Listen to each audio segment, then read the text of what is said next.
সাথে হাইসা হাইসা কথা বলা, গল্প করা।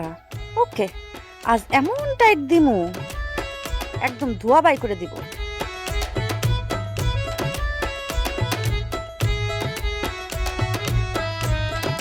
সুমির সাথে কথা কোনের শাস্তি না। কি অবস্থা? চাচা,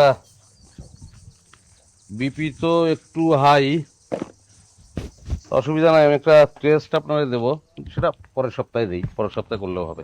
আচ্ছা, কেমন আছেন? জি ভালো। এই যে নেন, মুড়ি খান। ও মুড়ি, আমি তো বাইরের কিছু খাই না। আমি নিজের হাতে বানাইছি, খান। বাবাজি, আমরা তো সবাই এই গ্রামেরই লোক, কেউ তো বাইরের না, খাও। নেন। ও রাখেন। তাছাড়া আপনি সবসময় আসেন আব্বারে দেখতে, কখনো তো চা শরবত কিছু দেই না। আজকে মুড়িটা নিয়ে আসছি, খান। Thank you.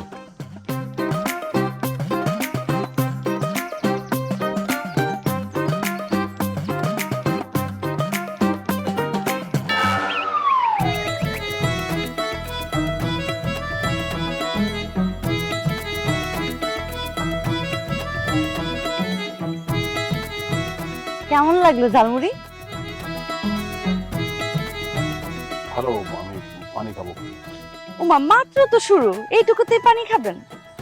পানি লাগবে না, আরে, আমি ওয়ালাইকুম সালাম। কি রে? তুমি এটা খাও না, আমি খাবো।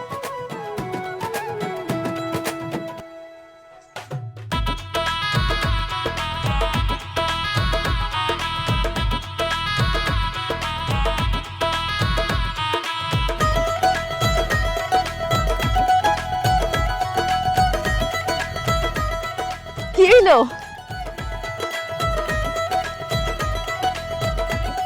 ইরি ক্ষেতের পানিকে মুখে দেয়? আপনি আপনি আসলে আপনি না, কোনো সমস্যা না, আমার ওই চোখেই গেল জোনাকি পোকা, তাই। ওমা, আমি তো শুনছি জোনাকি পোকা রাইতে বেলা জ্বলে, দিনের বেলা আপনার চোখে গেল কেমনে? জোনাকি পোকা কি নেশা করলো নাকি?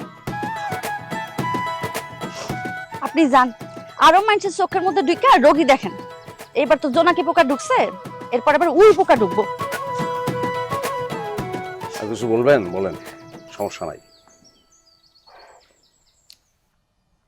আপনি এত ভালো কেন? আমি ভালোরা সবাই ভালো মনে করে। ভালোরা নিজেরা সবসময় আড়াল করে রাখতে চায়, প্রশংসা নিতে পারে না। তো আমাকে আপনার ভালো কেন মনে হচ্ছে? মেয়েরা বুঝতে পারে। হ্যাঁ, আচ্ছা, মানুষ আসলে কি বোঝে? একটা মানুষ নিজেকে যেভাবে রিপ্রেজেন্ট করে সেটাই তার ইমেজ, মানে অন্য মানুষের কাছে সেটাই তার ইমেজ। সেই ইমেজের উপর নির্ভর করে মানুষ সিদ্ধান্ত নেয় যে এই লোকটা কি ভালো না খারাপ, কিন্তু তার পুরোটা তো মানুষ দেখে না। বুঝতে পারছি। আচ্ছা, আপনি এত কাজ করেন কেন? আপনি এত প্রশ্ন করেন কেন? ইঁদুররা তো কথাই বলে না। ইঁদুর যদি জুতা চুরি করতে পারে, ইঁদুর কথাও কইতে পারে। এই যে আপনার ব্যাগ, ভুলে যান না। জলদি চেম্বারে যান, নাহলে কিন্তু ব্যাগটাও খোয়া যাবে। ইঁদুর কিন্তু আশেপাশেই আছে। জুতো মেরে গরু দান না, ভালোই পারেন আপনি।